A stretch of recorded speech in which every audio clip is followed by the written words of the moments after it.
জয় বজরংবলী, হর হর মহাদেব, জয় Shrikrishna. Mystery fact চ্যানেলে আপনাদের স্বাগত। আজকের আলোচনার বিষয় কন্যা রাশির 2025-এর ভাগ্য কেমন কাটতে চলেছে আপনাদের। আপনারা অনেক ভিডিও দেখে থাকবেন, কিন্তু এই ভিডিওটি পুরোপুরি দেখলে আর কোনো ভিডিও দেখার দরকার আশা করি হবে না। কন্যা রাশি অর্থাৎ ভার্গো, এটি একটি পৃথ্বীতত্ত্বের রাশি। এর অধিপতি গ্রহ হলেন বুধ বা মার্কারি। সবার প্রথমেই বলি, এই বছরটা আপনাদের জন্য গোল্ডেন পিরিয়ড হতে চলেছে।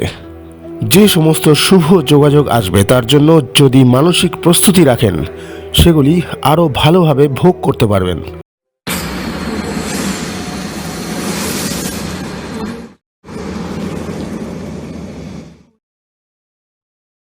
সবথেকে বড় শুভ সংবাদ, 18ই মের পর থেকে কেতু দশা থেকে মুক্তি পাচ্ছেন আপনারা।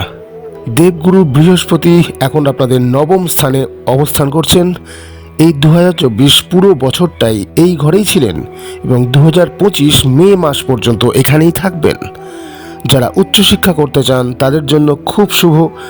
সন্তান না থাকলে সন্তান আসার সম্ভাবনা নিশ্চিত, আর যাদের সন্তান আছে তাদের কিন্তু অনেক আশা পূরণ হবে সন্তানকে নিয়ে।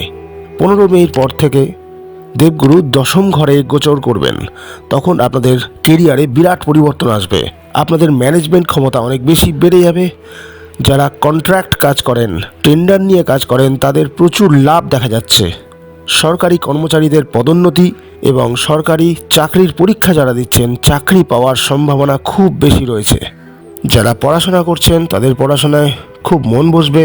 টিচিং বা ব্যাংকিং সেক্টরে কাজের চেষ্টা করছেন, চাকরি পাওয়ার সম্ভাবনা খুব বেশি। সম্মান বৃদ্ধি পাবে, অর্থ লাভ হবে। মে মাসে দশম ঘরে আসার পর বৃহস্পতি কিন্তু চতুর্থ ঘরে এবং ষষ্ঠ ঘরে দৃষ্টি দেবেন। এর ফলে মার শরীরে উন্নতি দেখা যাবে। মায়ের যদি কোনো চিন্তার কারণ থেকে থাকে, এটা অনেকটাই কমে যাবে। তবে কিছুটা লিভারের সমস্যা, ডাইজেশন প্রবলেম, শত্রু বৃদ্ধি হওয়ার সম্ভাবনা বেড়ে যাবে। এই সময় একটু চিন্তা ভাবনা করে লোন নেবেন। পরিস্থিতি এমন সৃষ্টি হতে পারে, চটপট আপনি ব্যবসার জন্যই হোক বা ঘরের কাজেই হোক লোন নিয়ে তো নেবেন, কিন্তু পরে সেটা নিয়ে সমস্যায় পড়তে পারেন। 30শে মার্চ শনিদেব ষষ্ঠ ঘর থেকে সপ্তম ঘরে ট্রানজিট করবেন। ষষ্ঠ ঘরে কিছুটা ভালো ফল দেন তিনি। শনিদেব যতদিন এখানে থাকবেন, লোন, রোগ এবং শত্রু বিনাশ করে দেবেন। এর ফলে কোনো পুরনো রোগ থেকে আপনাদের মুক্তি হবে। লং ট্রাভেল হতে পারে, যোগাযোগ অনেক বেড়ে যাবে। ইম্পোর্ট এক্সপোর্টের ব্যবসা যারা করেন বা বিদেশি কোম্পানির সঙ্গে যারা যুক্ত, তাদের বিশাল উন্নতির সুযোগ রয়েছে। শরীর সামান্য খারাপ যেতে পারে। এছাড়া কোথাও টাকা আসার থাকলে সেটা আটকে যাওয়ার সম্ভাবনাও থাকবে। মার্চে 30 তারিখের পর সপ্তম ঘরে আসায় শনিদেব কিন্তু দাম্পত্য কলহ সৃষ্টি করতে পারেন। লাভ রিলেশন আপনার যেমন মজবুত হবে, সেরকম আপনার পার্টনার বা স্ত্রীর সঙ্গে একটু মনোমালিন্য তৈরি হতে পারে। এর সাথে কাজের চাপ বাড়বে এই সময় পিতার সাথে তর্ক না করাই ভালো। পার্টনারের কর্মপ্রাপ্তির সুযোগ তৈরি হবে। আর যারা এখনও বিবাহ করেননি তাদের কিন্তু বিবাহ যোগও তৈরি হতে দেখা যাচ্ছে। 18ই মের পর রাহু সপ্তম ঘর থেকে ষষ্ঠ ঘরে পদার্পণ করবেন। রাহু এবং কেতু দুজনেই এই সময় ঘর পরিবর্তন করবেন। এরা সব সময় পিছনে হাঁটেন, অর্থাৎ বকরি চাল।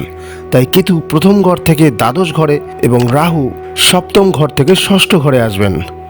18 মের আগ পর্যন্ত কোনো পার্টনারশিপ বিজনেস যদি করেন কন্যা রাশির জাতক জাতিকারা, তাতে কিন্তু প্রতারিত হওয়ার সম্ভাবনা খুব বেশি।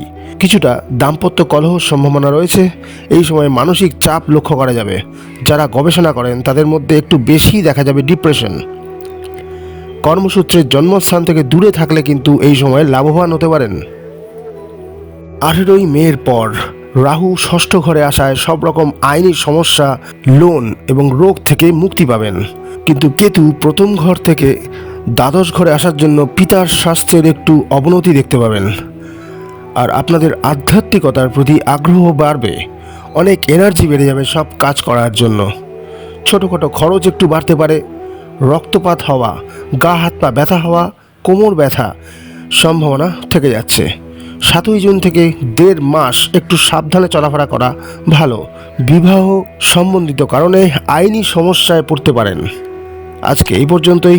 মাসিক রাশিফলে আরও বিস্তারিত আলোচনা করব। ভালো লাগলে লাইক করবেন, সাবস্ক্রাইব করে বেল আইকনটি প্রেস করে দেবেন।